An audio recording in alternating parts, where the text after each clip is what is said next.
IS19 news కి స్వాగతం. బులెటిన్లో ముందుగా హెడ్లైన్స్ చూద్దాం.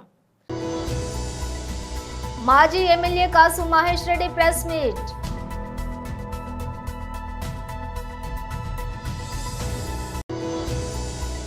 లైఫ్ ఆఫ్ కర్మయోగి పుస్తక ఆవిష్కరణ కార్యక్రమంలో సీఎం రేవంత్ రెడ్డి.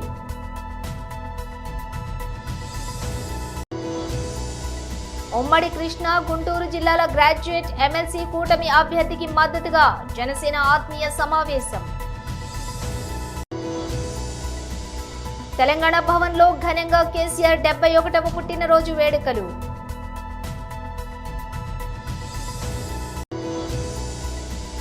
మురుగదాస్ శివకార్తికేయన్ మూవీకి పవర్ఫుల్ టైటిల్, గ్లింప్స్ విడుదల. ఇక డీటెయిల్స్ చూస్తే మాజీ MLA Kasu Mahesh Reddy press meet నిర్వహించారు.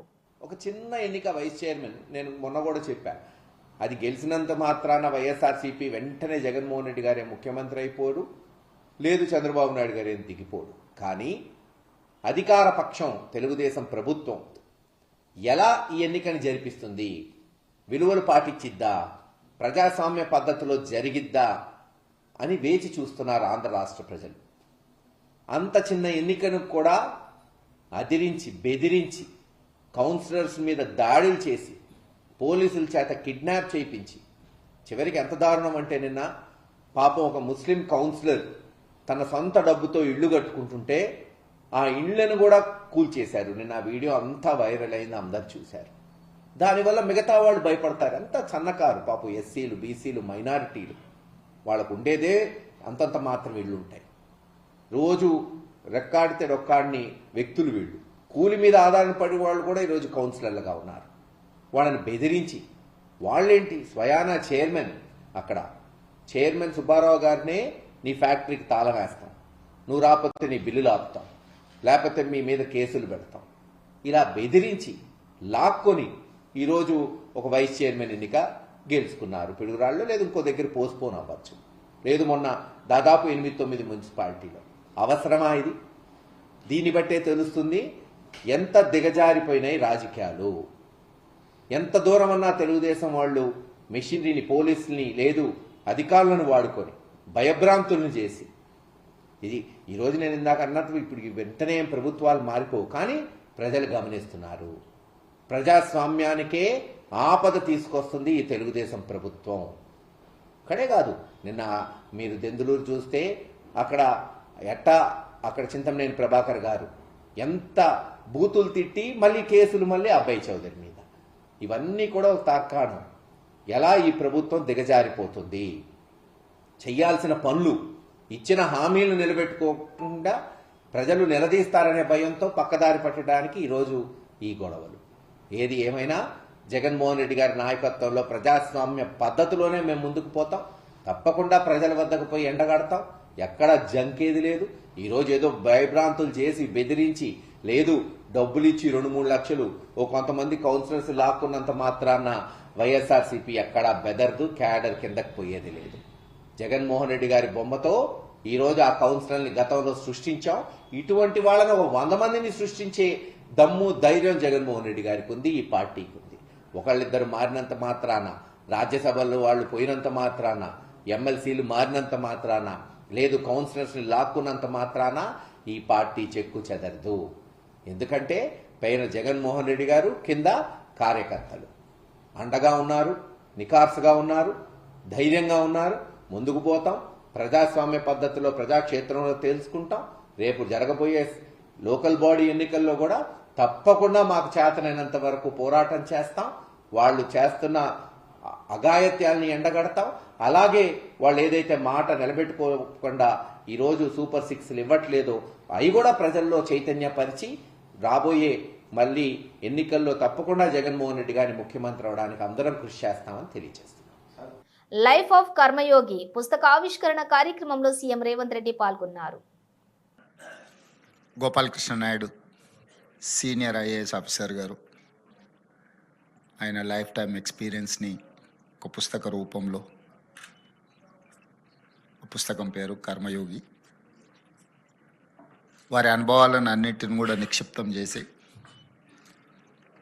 భవిష్యత్ తరాలకి ఒక బైబుల్గా, ఖురాన్గా, భగవద్గీతగా దేశానికి సేవలు అందించబోయే సివిల్ సర్వెంట్స్ నుంచి పొలిటికల్ ఎగ్జిక్యూటివ్స్ వరకు వారి అనుభవాలను షేర్ చేసుకోవడానికి వారు అందించిన ఈ పుస్తక విడుదల కార్యక్రమంలో తెలంగాణ చీఫ్ సెక్రటరీ శాంతకుమారి గారు, అదేవిధంగా స్పెషల్ చీఫ్ సెక్రటరీ రామకృష్ణారావు గారు, Mrs Gopalakrishna Naidu garu, senior IAS, IPS, IFS and other civil సర్వెంట్స్కి సంబంధించిన రిటైర్డ్ అండ్ ప్రస్తుతం సేవలు అందిస్తున్న అధికారులు, గోపాలకృష్ణ నాయుడు గారి కుటుంబ సభ్యులు, వారి అభిమానులందరికీ ఈ సందర్భంగా శుభాకాంక్షలు తెలియజేస్తాం. పొలిటికల్ ఎగ్జిక్యూటివ్స్కి ఇట్లాంటి occasions rarest of the rare occasion. ఎందుకంటే పెద్దగా ఇట్లాంటి పుస్తకావిష్కరణ కార్యక్రమాలు కానీ ఇట్లాంటి కార్యక్రమాలలో మాట్లాడడానికి తక్కువ సందర్భాలు ఉంటాయి. ఏదేమైనా 6 దశాబ్దాలు తన అనుభవాలను అన్నింటిని కూడా సంక్షిప్తం చేయడం అనేది biggest task. It is not that easy to compel with a small book or otherwise. It's an rich experience. I can say it is a rich experience. Anything can buy, not experience. Experience అనేది అది దాన్ని వెలకట్టడానికి కానీ కొనడానికి కానీ అవకాశం లేనిదే అనుభవం. ఆ అనుభవాన్ని నిక్షిప్తం చేసి ఒక పుస్తక రూపంలో తీసుకురావాలి అంటే అది 60 సంవత్సరాల అనుభవాలను పుస్తక రూపం చేయడం అంటే కూడా అది బిగ్గెస్ట్ టాస్క్. అందులో గోపాలకృష్ణ నాయుడు గారు సక్సెస్ అయ్యింది. ఎందుకంటే అతను 62లో సర్వీస్లో జాయిన్ అయినప్పటి నుంచి మొదటి ప్రధానమంత్రి పండిట్ జవహర్లాల్ నెహ్రూ గారి నుంచి మొదలు పెడితే ప్రస్తుత ప్రధానమంత్రి నరేంద్ర మోడీ గారి వరకు వారికి ఉన్న అనుభవాలు, ఈ దేశంలో క్లోజ్డ్ ఎకానమీ నుంచి ఓపెన్ ఎకానమీ వరకు జరిగిన వేగవంతమైన పరిణామాలన్నిటిని కూడా వారు ప్రత్యక్ష సాక్షి. చాలామంది కొన్ని సందర్భాల్లోనే సాక్షులుగా ఉంటారు. సో ఫ్యూచర్ను కూడా వారు విజువలైజ్ చేయగలుగుతున్నారు. ఎందుకంటే ఈ వాస్ట్ ఎక్స్పీరియన్స్ వారు ఈ దేశం యొక్క భవిష్యత్ తరాల యొక్క ఆలోచనను కూడా వారు అంచనా వేసుకొని ఈ పుస్తక రూపంలో మనందరికి అందించారు. కొత్తగా సర్వీస్లో చేరే వాళ్ళందరూ కూడా ఇలాంటి అనుభవాలను చదవడం ద్వారా ఉమ్మడి కృష్ణా గుంటూరు జిల్లాల గ్రాడ్యుయేట్ ఎమ్మెల్సీ కూటమి అభ్యర్థికి మద్దతుగా జనసేన ఆత్మీయ సమావేశం నిర్వహించారు. ఉదయం పూట ఈ సమావేశం ఏర్పాటు చేసినా కూడా తక్కువ సమయంలో మన పార్టీ కార్యక్రమం మన బాధ్యతగా భావించి మీరు ఈ విధంగా సమయం కేటాయించి వచ్చినందుకు మనస్ఫూర్తిగా ప్రతి ఒక్క జనసైనికులకి, వీరు మహిళలకి నేను ధన్యవాదాలు తెలుపుకుంటూ ఈనాటి సమావేశానికి సభాధ్యక్షులు గాదా వెంకటేశ్వరరావు గారు, సభని ఏర్పాటు చేయడంలో అహర్నిశలు కృషి చేసిన సోదరుడు అమ్మిశెట్టి వాసు గారికి, అదేవిధంగా గౌరవ మంత్రివర్యులు సోదరులు దుర్గేష్ గారు, పెద్దలు శాసనసభ్యులు అవనిగడ్డ మండలి బుద్ధప్రసాద్ గారు, ఎన్టీఆర్ జిల్లా అధ్యక్షులు ఉదయ్ భాన్ గారు, కృష్ణా జిల్లా అధ్యక్షులు బండెడ్డి రామకృష్ణ గారు, అదేవిధంగా గుంటూరు జిల్లా అధ్యక్షులు గాదా వెంకటేశ్వరరావు గారు, సమన్వయకర్తలుగా మనం ఏర్పాటు చేసిన నరసరావుపేట నియోజకవర్గం మార్కండే బాబు గారికి, అదేవిధంగా మచిలీపట్నం నుంచి బండి రామకృష్ణ గారికి, ఈ సమావేశానికి ముఖ్యంగా మనందరం కూడా మీకు పరిచయం చేయడానికి కోసమే కాకుండా మన కుటుంబంలో ఒక సభ్యుడిగా చేరబోతున్న మన ఆలపాటి రాజేంద్ర ప్రసాద్ గారికి మద్దతు పలకడానికి, మనం ఒక బాధ్యతతోటి ఎలక్షన్ ముందు తీసుకెళ్ళడానికి ఆయన్ని కూడా మనస్ఫూర్తిగా ఈ సందర్భంగా నేను అభినందిస్తూ, ఈ సమావేశానికి మన పార్టీ అధ్యక్షులు పవన్ కళ్యాణ్ గారు ఒకే మాట చెప్పారు. ఏ విధంగా మనం సమన్వయపరుచుకుంటూ కలిసికట్టుగా ఎన్ని కష్టాలైనా సరే మనం ఎదుర్కొని గత 5 సంవత్సరాలు చేసిన అనేక కార్యక్రమాలు మనం ప్రజాస్వామ్యాన్ని నిలబెట్టడానికి కోసం, ఆంధ్రప్రదేశ్ భవిష్యత్తు కోసం మిమ్మల్ని అందరినీ చూస్తుంటే ప్రత్యేకంగా మా వీర మహిళలందరినీ కూడా చూడగానే నాకు గుర్తొచ్చింది. ఆ రోజు చంద్రబాబు నాయుడు గారిని అరెస్ట్ చేసినప్పుడు కోదాడ నుంచి మనందరం కూడా ఆ రోజు ఒక పోరాటం చేసుకుంటూ గన్నవరం ఎప్పుడైతే విమానం ల్యాండ్ అవ్వకుండా చేశారో కోదాడ వరకు వెళ్ళి పవన్ కళ్యాణ్ గారిని రిసీవ్ చేసుకుని తిరిగి వస్తున్నప్పుడు ఏ విధంగా పోలీసుల ద్వారా మనం అనేక ఇబ్బందులు పడ్డాం ఆ రోజు చూసాం. ప్రతి పోరాటంలో మీ పాత్ర ఉంది, మీ భాగస్వాములుగా మీరు నిలబడ్డారు. ఇందాక దుర్గేష్ గారు చెప్పినట్టు ఈరోజు వేదిక పైన మేము ఒక పదవిలో కూర్చున్నామంటే మీరు ఏ మాత్రం కూడా స్వార్థం లేకుండా పవన్ కళ్యాణ్ గారి ఆశయ సాధన కోసం సమాజానికి ఉపయోగపడే విధంగా నిజాయితీగా నిబద్ధతతోటి చాలా పట్టుదలతోటి మీరు నిలబడిన తీరు ఈరోజు మనం గర్వంగా మనం కూటమిలో ప్రభుత్వంలో భాగస్వాములుగా మనం నిలబడ్డాం. దాన్ని మీరందరూ కూడా ఎంతో సంతోషంగా గర్వంగా మీరు స్వీకరించాలి. ఆ మాటను ఎందుకు అంటున్నానంటే శాసనసభలో ఈ రోజున మనం 21 స్థానాల్లో నిలబడి ఆంధ్రప్రదేశ్ శాసనసభలో 2వ స్థానంలో జనసేన పార్టీ నిలబడింది. ఇది మామూలు విషయం కాదు. అదేవిధంగా లోక్సభలో మనం ఇక్కడ మచిలీపట్నం గెలిపించుకున్నాం, అక్కడ కాకినాడ నియోజకవర్గంలో కూడా గెలిపించుకున్నాం. 2 స్థానాలు మనం లోక్సభలో జనసేన పార్టీ నిలబడి గెలిచింది. అటువంటి ఆలోచన విధానాన్ని ప్రతి తెలంగాణ భవన్ లో బీఆర్ఎస్ అధినేత మాజీ సీఎం కేసీఆర్ 71వ పుట్టినరోజు వేడుకలు ఘనంగా జరిగాయి. 71 కిలోల భారీ కేక్ ను మాజీ మంత్రి కేటీఆర్ బీఆర్ఎస్ నేతలు కట్ చేశారు. ఈ సందర్భంగా బీఆర్ఎస్ వర్కింగ్ ప్రెసిడెంట్ కేటీఆర్ మాట్లాడారు. తెలంగాణ జాతికి మాజీ సీఎం కేసీఆర్ హీరో, తెలంగాణ కారణ జన్ముడు. ఆయన మళ్లీ ముఖ్యమంత్రి కావాలని ప్రజలు గట్టిగా కోరుకుంటున్నారు. కేసీఆర్ ను మళ్లీ సీఎం చేసేందుకు మనం కూడా అంతే గట్టిగా పనిచేద్దాం. రానున్న 3.5 ఏళ్లలో 60 లక్షల గులాబీ దండు ఇదే లక్ష్యంతో ముందుకెళ్లాలి అని కేటీఆర్ అన్నారు. నా ఒక్కడికే కాదు, మీ అందరికీ కూడా బాపు పెద్దలు కేసీఆర్ గారి జన్మదినాన్ని పురస్కరించుకొని ఈరోజు ఈ కార్యక్రమాన్ని ఏర్పాటు చేసిన మాజీ మంత్రివర్యులు అన్న తలసాని సీనన్న గారు, గౌరవనీయులు పెద్దలు 2001లో పార్టీ పుట్టిననాటి నుంచి కేసీఆర్ గారితో కుడిభుజంగా ఉంటూ మరి నేటికి అదే ఉత్సాహంతో ప్రతిరోజు ఏదో ప్రజాసేవలో నిమగ్నమయ్యే మా బావగారు పెద్దలు గౌరవనీయులు శ్రీ హరీష్ రావు గారు, గౌరవనీయులు శాసన మండలిలో ప్రతిపక్ష నేత మాజీ స్పీకర్ మాన్యులు పెద్దలు మత్స్వనాచారి గారు, గౌరవనీయులు పెద్దలు శాసన మండలిలో డిప్యూటీ చైర్మన్ గౌరవనీయులైన బండా ప్రకాష్ అన్న గారు, మాజీ మంత్రివర్యులు ఎమ్మెల్సీ శ్రీమతి సత్యవతి అక్క, పెద్దలు శ్రీనివాస్ గౌడ్ అన్న, మాజీ మంత్రివర్యులు మహమూద్ అలీ సాబ్, రాజ్యసభ సభ్యులు వద్దిరాజు రవిచంద్ర గారు, మాలోత్ కవిత గారు, రవీందర్ గారు, ఇంకా వేదిక మీద ఉన్న మా తలసాని సాయి, రావుల చంద్రశేఖర్ రెడ్డి అన్న గారు,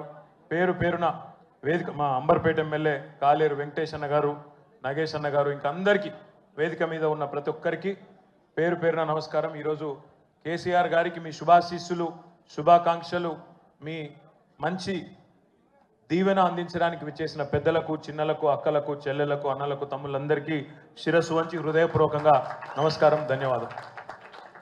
సాధారణంగా ఒక బిడ్డకు తన తండ్రి తల్లి అంటే గొప్ప హీరో వర్షిప్ ఉంటుంది. మా నాయన హీరో అనుకుంటారు ఎవరైనా. కానీ కేసీఆర్ గారి కడుపున పుట్టిన బిడ్డగా నిజంగా నా పూర్వజన్మ సుకృతం, నా అదృష్టం. ఎందుకంటే మా నాన్న నా ఒక్కడికే హీరో కాదు, మా నాన్న మొత్తం తెలంగాణ జాతికి హీరో, 4 కోట్ల తెలంగాణ ప్రజలకు హీరో. తెలంగాణకు విముక్తి కల్పించిన ఒక మహానుభావుడు, ఒక కారణ జన్ముడు కడుపున నేను పుట్టడం నా అదృష్టంగా భావిస్తా ఉన్నాను. నిజంగా అప్పుడప్పుడు ఇప్పుడే పెద్దలు చెప్తా ఉంటే కొన్ని సినిమా రీల్ లాగా మనసులో తిరుగుతూ ఉండే. వారు చెప్తున్న కొన్ని మాటలు, కేసీఆర్ గారు ఉద్యమానికి నడుం బిగించినాడు, ఎన్ని ప్రతికూల పరిస్థితులు, ఎన్ని ఇబ్బందికరమైన పరిస్థితులు ఇప్పుడే పెద్దలు మత్స్వనాచారి గారు చెప్పినారు. మీడియా పవర్ లేదు, మనీ పవర్ లేదు, మజిల్ పవర్ లేదు, కుల బలం లేదు, ఉన్నదల్లా ఒక్కటే గుండె బలం, జనబలం. దానితోనే ఆనాడు 25 సంవత్సరాల కిందట పార్టీని పెట్టిన తర్వాత ఎన్ని దెబ్బలు, ఎన్ని అవమానాలు, ఎన్ని రకాల ప్రతికూల ఫలితాలు ఇప్పుడే హరీష్ రావు గారు మేము వివరంగా చెప్పినారు. ఇవన్నీ ఎదుర్కొని ఇంకొకరు బతికి బట్టగట్టాలంటే ఈ రోజున్న రాజకీయాల్లో సామాన్యమైన విషయం కాదు. కానీ తాను తెలంగాణ అనే స్వప్నాన్ని తెలంగాణ ప్రజల తరఫున స్వప్నించి ఒక కలగని, ఆ తర్వాత 25 సంవత్సరాలుగా ఈ రాష్ట్ర రాజకీయాన్ని శాసించి అల్టిమేట్గా సావు నోట్లో తలబెట్టి తెలంగాణను సాధించిన కారణ జన్ముడు మన నాయకుడు కేసీఆర్ గారు అనడంలో రెండో ఆలోచన ఎవరికి కూడా లేదు. ఇవాళ మనందరి లక్ష్యం ఒకటే కావాలి, కేసీఆర్ గారికి దీవెనలు ఇవ్వడంతో పాటుగా, కేసీఆర్ గారికి మీ ఆశీర్వాదాలు ఇవ్వడంతో పాటుగా మనందరి లక్ష్యం ఒకటే కావాలి. గత 14-15 నెలలుగా రాష్ట్రంలోని ఏ మూలకి పోయినా ఇటీవల అమరన్ సినిమాతో తమిళ హీరో శివకార్తికేయన్ భారీ హిట్ ను తన ఖాతాలో వేసుకున్నారు. సాయి పల్లవి కథానాయికగా నటించినటువంటి ఈ మూవీ విడుదలైన అన్ని భాషల్లో హిట్ గా నిలిచింది. ఈ విజయంతో జోరు మీదున్న శివకార్తికేయన్ దర్శకుడు ఏఆర్ మురుగదాస్ తో కొత్త ప్రాజెక్ట్ ను ప్రకటించారు. ఎస్కే చౌదరి వర్కింగ్ టైటిల్ తో తెరకెక్కుతున్నటువంటి ఈ చిత్రానికి సంబంధించి తాజాగా మేకర్స్ ఓ పవర్ఫుల్ గ్లింప్స్ ను విడుదల చేశారు. ఈ రోజు శివకార్తికేయన్ పుట్టినరోజు సందర్భంగా ఈ గ్లింప్స్ ను విడుదల చేసి సినిమా టైటిల్ ను కూడా ప్రకటించారు. లక్ష్మీ మూవీస్ సంస్థ నిర్మిస్తున్నటువంటి ఈ చిత్రానికి మదరాసి అనే పవర్ఫుల్ టైటిల్ ను పెట్టారు మేకర్స్.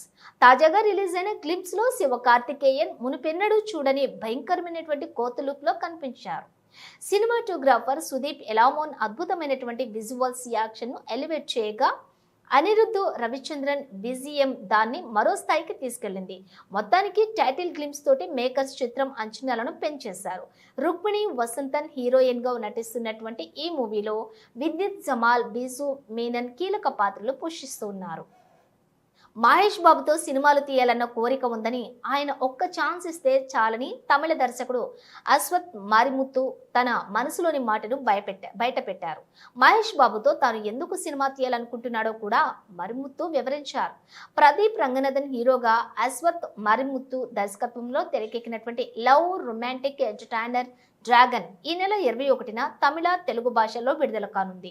ఈ నేపథ్యంలోనే తాజాగా నిర్వహించినటువంటి ప్రీ రిలీజ్ ఈవెంట్ లో దర్శకుడు అశ్వత్ మాట్లాడుతూ మహేష్ బాబుతో సినిమా తీయాలన్న కోరిక తనకు ఉందని చెబుతూ అందుకు గల కారణాన్ని వివరించారు. 2020లో తన ట్విట్టర్ అకౌంట్ ను ఎప్పుడూ లేనన్ని వ్యూస్ వచ్చాయని, తనకు అప్పుడు ఏమైందో అర్థం కాలేదన్నారు. తాను దర్శకత్వం వహించిన ఓష్ మై కడవాలే సినిమా బాగుందంటూ మహేష్ ప్రశంసిస్తూ పోస్ట్ పెట్టారని, అందుకే నా సోషల్ మీడియా అకౌంట్ ఫేమస్ అయిందని తర్వాత తెలిసిందన్నారు. వాస్తవానికి అది చాలా చిన్న సినిమా, కేవలం 3 కోట్ల రూపాయలతోనే రూపొందించామని చెప్పారు. తాము అడగకుండానే మహేష్ ఈ సినిమా గురించి పోస్ట్ పెట్టారన్నారు. ఆ తర్వాత తెలుగు దర్శకులు, నటీనటులు ఎంతో మంది దాన్ని చూసి తమ టీంను అభినందించారన్నారు. అప్పటి నుంచి మహేష్ ఒక్క ఛాన్స్ ఇస్తే చాలు అతనితో సినిమా తీయాలని అనుకుంటున్నానని అశ్విత్ తన మనసులోని మాట బయట పెట్టారు. ఈ దర్శకుడి కోరికను మహేష్ బాబు మన్నిస్తారో లేదో వేచి చూడాలి. మోదీ గారు ఎన్నడూ తన కులం గురించి లేక వేరే వారి కులం గురించి మాట్లాడలేదు. ఎక్కడా రాజకీయాలకో మరే ఇతర ప్రయోజనాలకో వాడుకోలేదు. ప్రపంచాన్ని తన కుటుంబంగా, భారతీయులను తన తోబుట్టువులుగా భావించే గొప్ప వ్యక్తి మోదీ. ఆయన రాజకీయాలకు రాకముందే గుజరాత్లోని కాంగ్రెస్ ప్రభుత్వమే ఆయన కులాన్ని ఓబీసీలో చేర్చింది. మోదీ జోలికి వస్తే మాడి మసైపోతావు రేవంత్. ఓ సినిమాలో డైలాగ్ ఉంది, మోడీకి రేవంత్ రెడ్డికి అడ్డం వచ్చినా, రేవంత్ రెడ్డికి మోడీ అడ్డం వచ్చినా పచ్చడి అయ్యేది రేవంత్ రెడ్డి గారు. ఒక ముఖ్యమంత్రి హోదాలో ఉన్నటువంటి వ్యక్తి ఆచిచూచి గౌరవంగా వాస్తవాలు తెలుసుకొని మాట్లాడితే మంచిదని హితవు పలుకుతుంది. ఒక కులగజ్జితో, కులహంకారంతో ఒక ముఖ్యమంత్రి అయినా ఇంకా కూడా మోడీ లీగల్లీ కన్వర్టెడ్ బీసీ అని, మోడీ బీసీ కాదని, మోడీ ఏదో తను బీసీగా కన్వర్ట్ అయ్యిందని అవాస్తవాలు మాట్లాడుతూ మోడీ గారిని అవహేళన చేసే ప్రయత్నం రేవంత్ రెడ్డి గారు చేయడం బాధాకరం. దీన్ని తీవ్రంగా ఖండిస్తున్నాం. మోడీ గారు ఎప్పుడు నేను బీసీ అని చెప్పలే. ఆయన మోడీ కా పరివార్, జగమంతా నా కుటుంబమే, భారతదేశం అంతా నా కుటుంబ సభ్యులే అని చెప్పిండు, ప్రవర్తిస్తుండు. అయినా ఒక బీసీ మోడీని ప్రధానమంత్రి చేసిన ఘనత 100% బీజేపీది. ఒక బీసీగా నేను గర్వపడుతున్నాను, మేమందరం గర్వపడుతున్నాం. మోడీ గారితో పెట్టుకుంటే మాడి మసైపోతారు, కొరివితో పెట్టుకోవద్దని నేను హితవు పలుకుతున్నాను. తేలి కులం కేవలం గుజరాత్లోనే కాదు, భారతదేశంలో అనేక రాష్ట్రాల్లో కోట్ల మందిలో ఉన్నారు. బెంగాల్ నుంచి గుజరాత్ వరకు, కేరళ నుంచి కాశ్మీర్ వరకు ఉన్నారు. గుజరాత్లో NCBC national commission for backward classes central లిస్ట్లో కూడా 1990 27 అక్టోబర్ 1999 నాడు ఓబీసీ కులం కింద చేర్చబడింది. అప్పుడు ప్రభుత్వం ఎవరుంది? సెంట్రల్ గవర్నమెంట్, కాంగ్రెస్ ప్రభుత్వం. మోడీ గారు కనీసం రాజకీయాల్లో ఒక బీజేపీ పార్టీలో ముఖ్యమంత్రి కాదు, మంత్రి కూడా లేడు. అవాస్తవాలు మాట్లాడొద్దని వారికి హితవు పలుకుతున్నాం. భారతదేశంలో ఈరోజు కులాలకు అతీతంగా, మతాలకు అతీతంగా ఒక విశ్వగురువుగా, ఒక యుగ పురుషుడిలాగా ఉన్నటువంటి వ్యక్తిని, మోడీ గారిని కించపరచడం, కొరువితో కయ్యం పెట్టుకున్నట్లు మీకు హితవు పలుకుతున్నాను. రాహుల్ గాంధీ, ఈ సందర్భాన్ని నేను అడగదలుచుకున్నాను. రాహుల్ గాంధీ రాజీవ్ గాంధీ వీళ్ళందరిది ఏ కులం, ఏ మతం, ఏ దేశం. మోతీలాల్ పూర్వీకులు ముస్లిం మతస్థులు, వారు మతం మార్చుకొని హిందూ మతంలోకి వచ్చింది అందరికీ తెలిసినటువంటి విషయమే. అదే విధంగా ఇందిరాగాంధీ గారు, వారి భర్త ఫిరోజ్ ఖాన్ గారు. మరి ఇందిరాగాంధీ గారికి, ఫిరోజ్ ఖాన్ గారికి పుట్టినటువంటి రాజీవ్ గాంధీ ఏ మతస్థుడు, ఏ కులస్థుడు? మీరు చెప్పాలి. ఏ మతస్థుడు, ఏ కులస్థుడు? మరి సాధారణంగా రాజీవ్ ఖాన్ అని పెట్టుకోవాలి కదా. అసలు గాంధీ అనే తోక వీళ్ళకి ఎట్లా వచ్చింది? Rahul Gandhi is illegally converted Gandhi from Rahul Khan to Rahul Gandhi. Rajiv Gandhi కుటుంబం, రాహుల్ గాంధీ కుటుంబం, సోనియా గాంధీ కుటుంబం రూపాలు మార్చుకుంటూ, మతాలు మార్చుకుంటూ, కులాలు మార్చుకుంటూ, పేర్లు మార్చుకుంటూ భారతదేశాన్ని హిందూ మైనార్టీ రాష్ట్రంగా మార్చడానికి కంకణం కట్టుకున్నటువంటి మారీచి రాక్షస రూపాలు వీళ్ళని ఈ సందర్భంగా నేను AP deputy CM Nara Lokesh ఆయన అర్ధంగి నారా బ్రాహ్మణి తనయుడు నారా దేవాంజనేయుడు ఉత్తరప్రదేశ్ లో ప్రయాగ్రాజ్ లో జరుగుతున్నటువంటి మహా కుంభమేళకు హాజరయ్యారు. త్రివేణి సంగమం వద్ద షాహీ స్నాన ఘట్టంలోని పవిత్ర స్నానాలు ఆచరించారు. సాంప్రదాయబద్ధంగా గంగాదేవికి పూజలు చేసి హారతి ఇచ్చారు. దీనిపై నారా బ్రాహ్మణి సోషల్ మీడియా వేదికగా స్పందించారు. మహాకుంభమేళ 2025లో పాల్గొనడం జీవితకాలపు అనుభూతి అని అభివర్ణించారు. ప్రయాగ్రాజ్ లో పవిత్ర స్నానం ఆచరించామని వెల్లడించారు. ఈ మహిమాన్విత గడ్డపై తరలివచ్చినటువంటి కోట్లాది మంది సామూహిక విశ్వాసాల నుంచి తాను కూడా అద్భుతమైన దివ్య శక్తిని అనుభూతిని చెందానని నారా బ్రాహ్మణి వివరించారు. ఈ మేరకు తమ కుంభమేళ పర్యటన ఫోటోలను కూడా ఆమె పంచుకున్నారు. బులెటిన్ ముగించే ముందు హెడ్లైన్స్ మరోసారి. మాజీ MLA Kasu Mahesh Reddy press meet.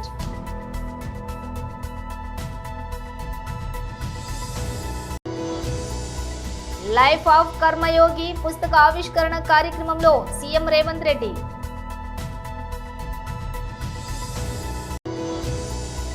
ఉమ్మడి కృష్ణా, గుంటూరు జిల్లాల గ్రాడ్యుయేట్ ఎమ్మెల్సీ కూటమి అభ్యర్థికి మద్దతుగా జనసేన ఆత్మీయ సమావేశం. తెలంగాణ భవన్ లో ఘనంగా కేసీఆర్ 71వ పుట్టినరోజు వేడుకలు.